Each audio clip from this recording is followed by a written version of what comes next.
Speed Gaming chat up. We're going live now! You are on. What's up, Speed Gaming? What's up, Tam? You excited to do some RPO today? Hey, yeah, definitely. This is a pretty fun category. I'm looking forward to it. I agree, yeah. It's been fun revisiting it for this marathon and this race. The beginning of the run is kind of slow, so we can talk about it while we're playing if you're ready to get started. Yeah, absolutely. All right, I'll count us off. 3, 2, 1, go. So this is reverse pendant order. The rule set is restricted major glitches. This game has an extraordinary number of extremely powerful glitches. This is a category that allows like a half of them or whatever, right? It's sort of a medium power level category. And we have to do basically the light world in reverse order. Yeah, because this is a glitch category, the very first thing we're going to do is NMG escape. Yeah. It's a little unfortunate, but as far as we can tell, this is the fastest way to do this category. You have to complete the escape in order to be able to get the Master Sword, which is the goal of the category. And in most categories, there's faster ways to do escape, but getting back into escape without boots and then completing it from the middle without boots are just like pretty slow. And so we're pretty sure that it's just faster to start with the escape, get it out of the way. Yeah, one thing that you would do in a glitch mode is go to the old man early, but if we're not doing escape and we're in rain state, it's a problem for us to do that, because you would normally make it work by going to Eastern Burst, which we can't do. Right.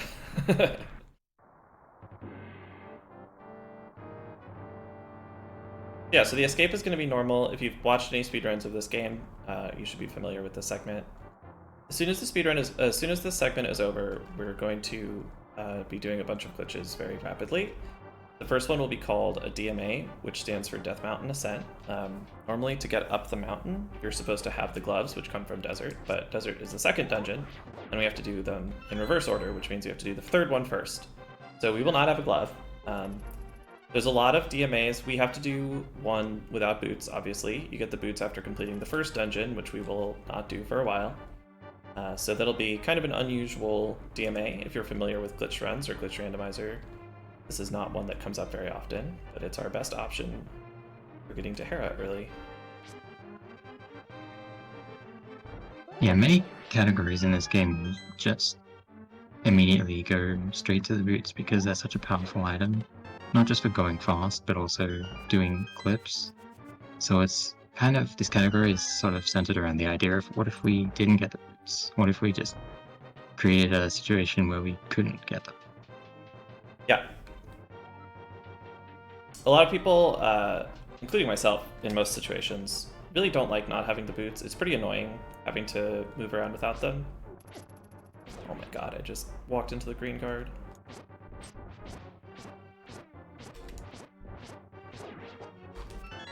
$258 big key, might as well reset. But it is kind of fun to get to do some bootless clipping that you wouldn't normally do, and get to do some weird boss fights. One of the interesting things about this category is that the Hera and Moldorm the Moldorm and Lanmo boss fights, the second and third boss fights in a normal run, are super weird without boots, and Lanmo especially is very weird without bow. You almost always have the bow to fight Lanmo, but again, that's an Eastern, so we don't get to have it.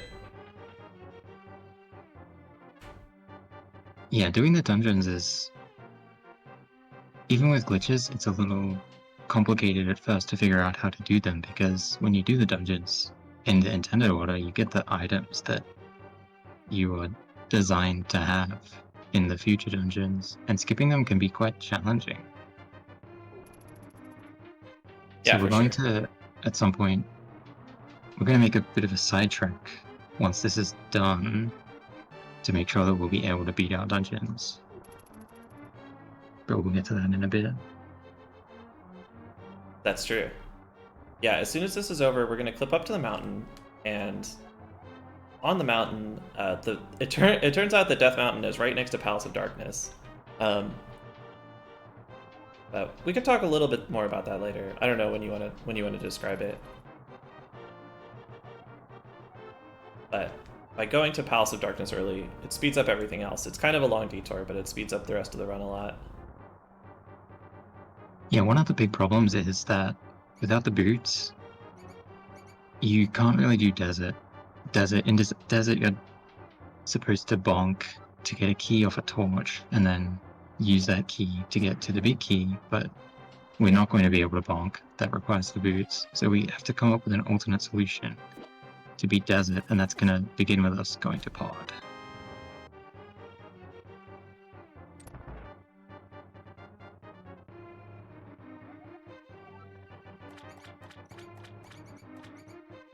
How's your escape going? Are you on pace for the 550? Not quite. It's fine. I think this is going to be like a 50. Doing a terrible job.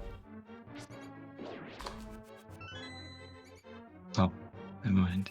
Nothing is fine anymore. I got a Seattle key rat, so now nothing that happens is my fault. I can just blame it all on that. Oh, okay. Yeah. Okay, this is 55 pace.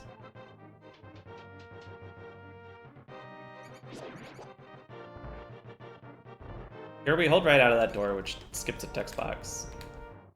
Like the first trick everyone learns in this game. 555.7. Yeah, I also got a 555. Nice, GG. I believe you. I'm not watching the restream. Yeah, don't look at the splits. Just trust me. So another thing to mention here is that this chest has Saint Card in it. We are absolutely going to be getting Saint Card.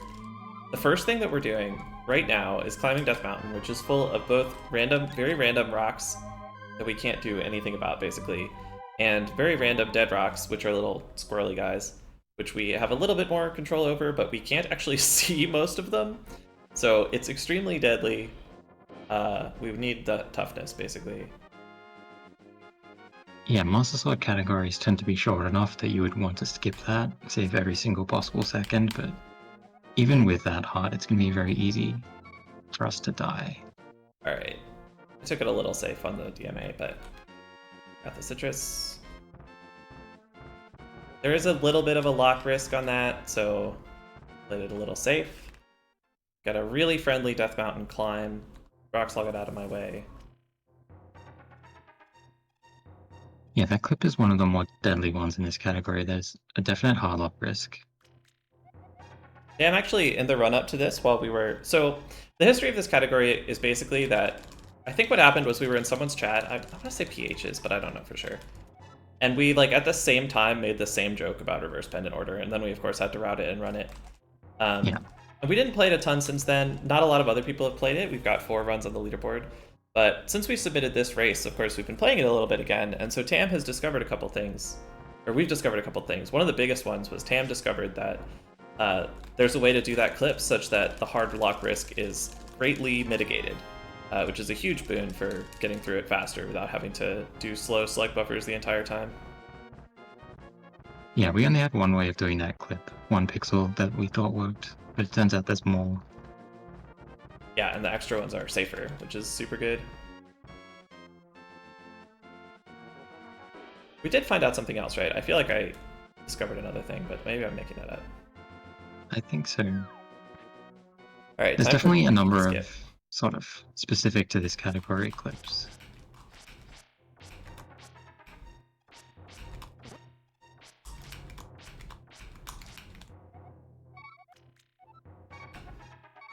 And this clip is really one that we would want the boots for normally. This is particularly frustrating. A lot of... Oh my god, dude, I was 9 pixels in and I got hit by a Moldorm.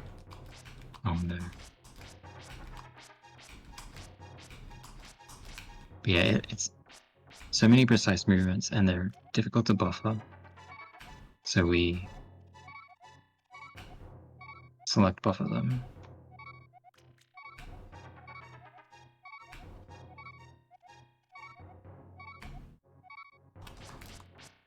Sorry, I had to kind of stop talking while I was doing that, but yeah. So you have to do 1 frame upright, and then you can walk down afterwards. You have to do that 8 times. to get, and there's a little diagonal movement you do to get an extra pixel in.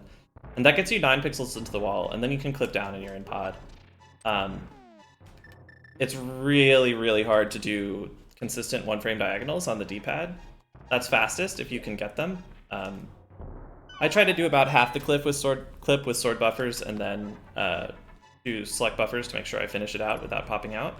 There, you saw I actually got all the way in doing that method, but then I got knocked out by a Boulder. I don't know how Tam's clip went. I don't have their stream up, but I think they're just select buffering the whole thing.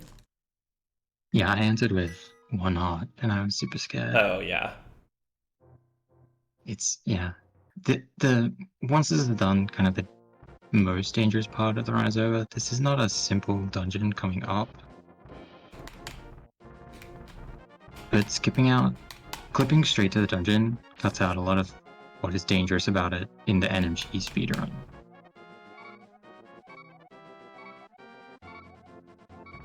Yeah. So this is Hera. We can do that clip there to get straight up to Hera.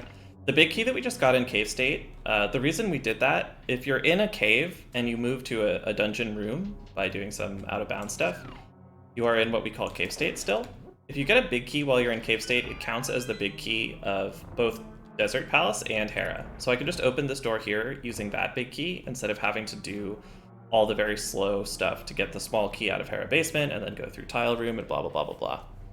So that's why we go to pod. That big key is what makes the run possible. It's time save here, but it just is. Desert is not quite possible without doing that. Or something a lot worse. Is that really true? Can't you just get the big key by clipping in? Getting the big key. I would be surprised, but I mean, there's awful ways of doing it involving Thieves Town, which we really would not want to do. I'll have to think about it later. We did that for, oh my god, that slash hit. Holy shit, oh my god. Oh, I'm sorry, I didn't mean to. Yeah, this fight is, we're used to doing this with boots. It's a little tricky without them. I got moderately lucky there. We take this.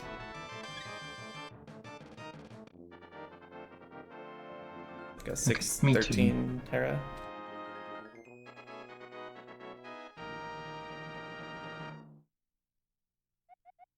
How's your run going? Yeah, now it's a little worse, but it's fine. We're kind of past the parts of the run where you can die very easily. It's still difficult to go quickly, but this is definitely the largest hurdle in the run. Yeah, it's hard to like fully lose a run after you finish Hera. Yeah, the main thing is Landmer. It's also a tricky fight with, not without the boots, but without the bow that we would normally get in Eastern. The bow does twice as much damage to Landmo as the sword does. So do bombs, so we're going to be using bombs here. Yeah, that is why we grabbed some bombs in Hera. Just for Landmer. Yeah.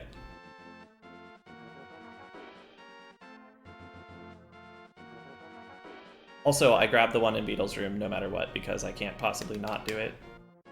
Yeah, no, the good strat in Beetle's room just grabs the bomb, so it's like, if you think about not grabbing the bomb, it's too difficult. Yeah, I can't like change how I do that room. It's so hard, I can't think about anything else while I'm doing it. Yeah, so my goal here is going to be to place 2 bombs and get 2, and if I'm lucky, 3 hits on the Landmos. Tam has a different setup than me, which they won't show me for some reason.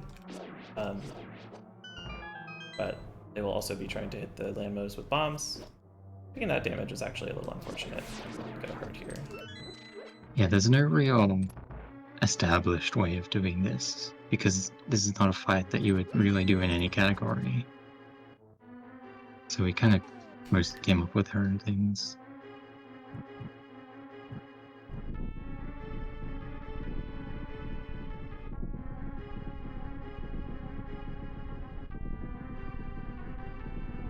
Fight is a little bit dangerous.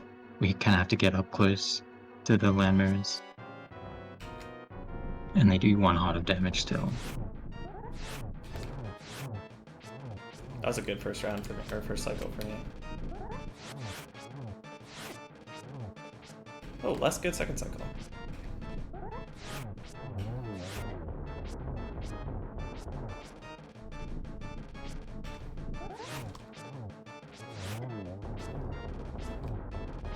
Oh!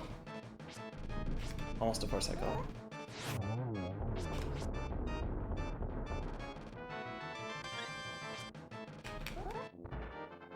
Alright, and then after that, all we've got left is Eastern, and then running to the, well, not running. Running in this category. Walking to the Master Sword. Ah, 0.3 off gold. Yeah, you would not have the boots in Eastern no matter what. So this is actually a much easier Eastern than you would be used to, since you have extra health. Yeah. Although since you save and quit right beforehand, you actually don't start with more health than you normally would have. That's true.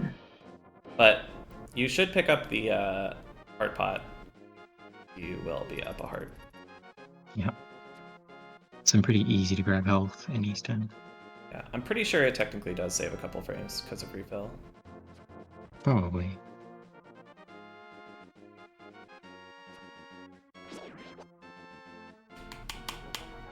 This is our last clip of the run.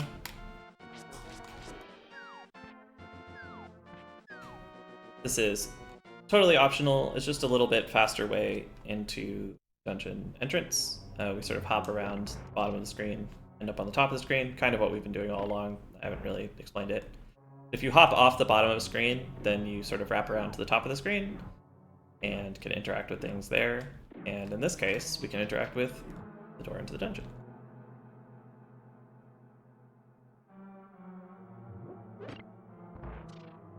Yeah, all the other clips were mandatory. This one is just a time save. Yeah. Actually, I guess the clip into Hera is technically optional. Good walk, but that's crazy. True. Yeah. It would be much It's slower mandatory and for your much more dangerous. mental health. Yeah. This part of the run always feels like a victory lap. If you are on a good run, do a good landmark fight.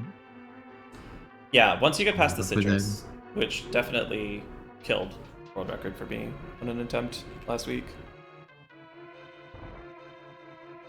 Speaking of which, Tam is the world record holder of this category. I was the world record holder until yesterday, and then Tam cut me.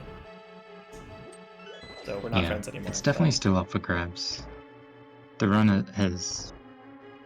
It's not quite been done enough to really have super optimized times, and the clips are really the thing that hold you back, because doing them all really well in one run is super difficult. Yeah, if anybody runs this who can consistently... Oh my god, dude, I suck at the big skip. If anybody ran this who can, like, consistently do a sword buffered Kiki skip, they would just save, like, at least 10 seconds on us in that room alone. Yeah, that is the big thing. But it's so many one-frame clips. Yeah, it's very, very difficult. There's only a couple people who can do that. Most of them don't speedrun anymore.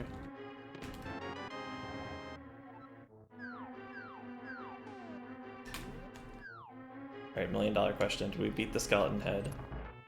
Nope. One frame of movement. Oh no. Did you beat it? I'm very far behind you. Oh, good. The skeleton head has a completely arbitrary milestone that we set for this room, but it's very important that we make it. The top right, we're talking about the top right skeleton head. When you open the big chest, the skeletons spawn, and their head starts rotating and then moving after a certain amount of time. Blocked. Oh my god, dude, I suck. I'm playing so badly. Oh my goodness.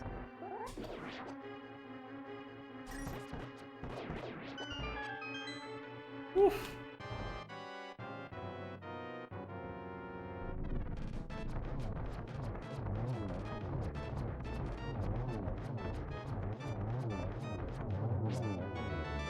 That's the last boss down for me.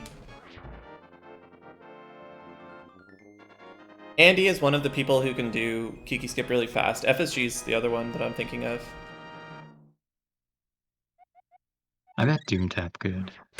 Doomtap, also very good at it. Not on those guys' level, I don't think, but definitely a lot better than me. It's kind of an obsolete skill. We didn't we have a lot of clipping methods nowadays that are just better than what we used to do. Yeah.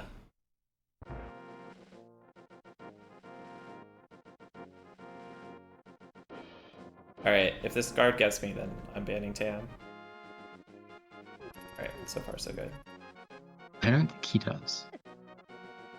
The other guard got me, but that one was my fault. Yeah, if you were on a good run, this is like you'd be pumping your fingers off Oh, I'm pumping as to hard as try I to can. save. Okay. We haven't talked about pumping at all. Pumping is a movement optimization technique in this game where you mash the D-pad as hard as you can with your little fingers to save half a frame every mash. Yeah, mashing is called pumping. That is what they say. 2022. Nice. GG. Let me pull up your run for the end. Still going. Almost there. I see you lost time in RA and Tresed, but gained time in Nritse. Yes. Those are the names of characters in After Image, right? No, these are the names of the dungeons. GG, I know. Yeah, 2050.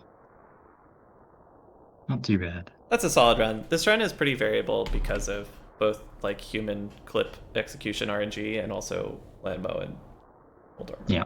Quite easy to ruin your life. Yeah, for sure. But nothing major going wrong tends to be a success for a run like this. Yeah, especially in a marathon. So yeah, we came in under estimate, so go us. I had fun. I hope the audience enjoyed it. I hope we explained a little bit about what was going on. It's hard to explain things and play at the same time. It's hard to explain things at all, but yeah, there's a lot of things going on kind of beneath the surface that are a little difficult to touch on. Yeah. Like pumping. Normally in a run of this game, the first thing you do is talk about pumping, but in this run we had to talk about the race or the category. Yeah. Anyway, thanks for having us on. It was a fun race. Thanks for playing, Tam. I think that's all I have for get ready for whoever's up next. Do you want to say anything else to take us out? I think you got us. Thanks to Speed Gaming, of course, for having us. This was a lot of fun. I'm looking forward to the rest of the marathon. Have a good one.